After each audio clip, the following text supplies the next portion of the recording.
All right, so in this video, I'm going to be using RIT dye, and I'm going to try to do a kind of an ombre effect with the RIT dye synthetic version, and I'm going to be using it on the adidas FUTURECRAFT 4D.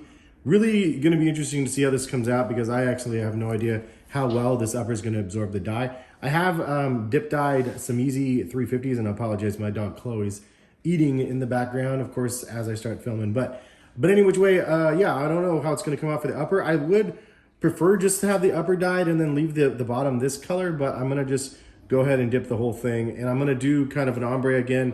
I think I'm gonna do red up top and then have it fade to yellow, so hopefully we'll see some orange in the middle. This is, again, very experimental for these, and hopefully you guys like the results, and hopefully I like the results too. So let's go ahead and get into it.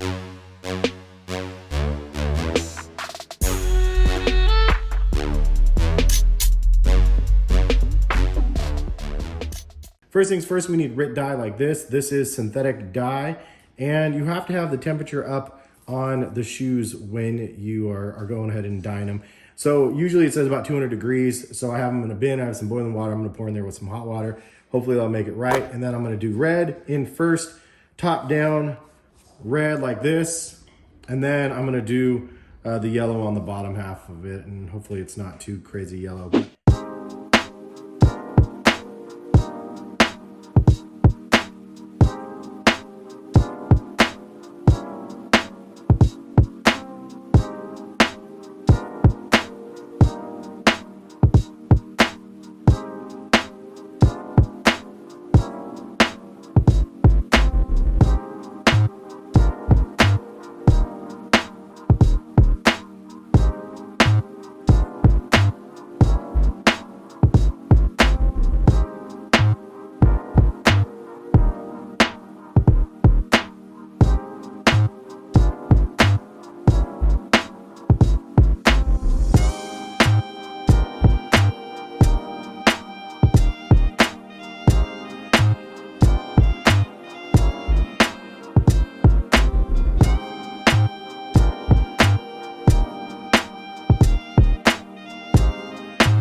Was hoping to get kind of a sunset sort of vibe going on, but unfortunately it did not work out the way I was hoping. However, I gotta say, actually, I don't hate the results, which is sometimes pleasant. Sometimes you have a vision and you really were hoping for something dope, and then it turns out a little bit differently, but at the end of the day, I'm kind of not mad at what it ended up being created. So for this video, I used RIT synthetic dye, which synthetic dyes are supposed to be used on things that are not really cotton. So like an example, polyester is something that doesn't really absorb well with regular dye. However, if you use a synthetic dye, it's supposed to be able to absorb the dye a lot better. So I went with two different colors of synthetic dye, and if you guys are interested in buying any of them from RIT, I will link them in the description of the video. They have like 60 different colors, so if you have a project in mind, it's worth checking it out. However, it's important to follow the instructions because for synthetic dyes, you need the temperatures to be upwards of 200 degrees.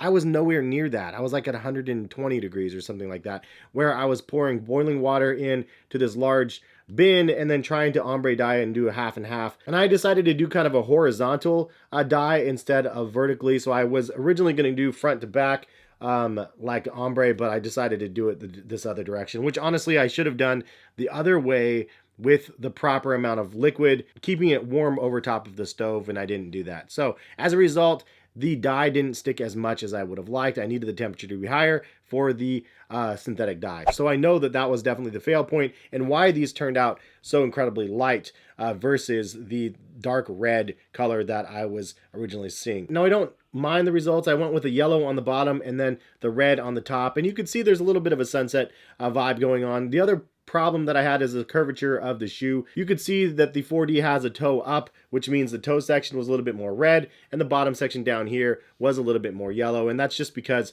again, of the curvature. If I would have tried to use a shoe tree or something to stretch it out, maybe it would have made it a little bit more even, but it is what it is. At the end of the day, I'm not mad at the kind of pink lemonade-y sort of strawberry banana vibes that this thing gives you. But leave a comment in the comment section. What do you guys think? Was this a success or a fail in your mind? It's always fun to experiment, and honestly, I knew this was an experiment because I didn't have the proper bins to make it the long way that I wanted horizontally. Also, to be able to maintain that temperature, it was a risk that I was willing to take, and it's kind of what ends up happening. Also, I don't know of the Primeknit material that is used here. I don't know if it's more cotton-based or polyester. I'm assuming polyester, but honestly, I don't even know. So maybe I should have used regular dye instead of synthetic.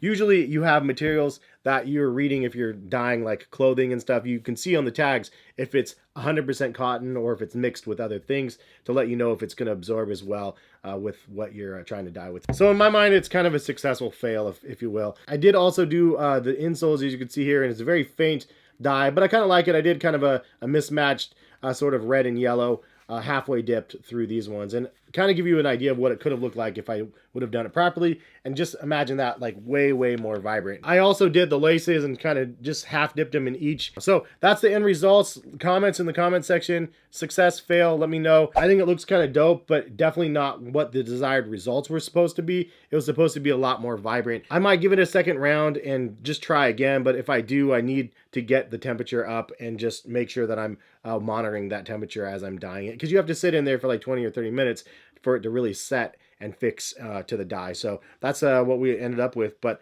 kind of fun, kind of a risky experiment, as I mentioned. If you guys want to buy a pair of the base colorway, which is a really nice colorway, to be honest, it's a chalk white upper and then the midsole and then the black outsole, but they're available on Adidas website in pretty much a full size run right now, so worth checking out if you guys are interested in. I would say go up a half a size as well, so I'm a true 9.5. I should have got a size 10. I did get a 9.5, so I take out the insole and they fit a little bit better. But thanks for stopping by and watching. Hope you guys enjoyed, and hopefully we'll see you guys back for some more content very soon. All right, peace guys.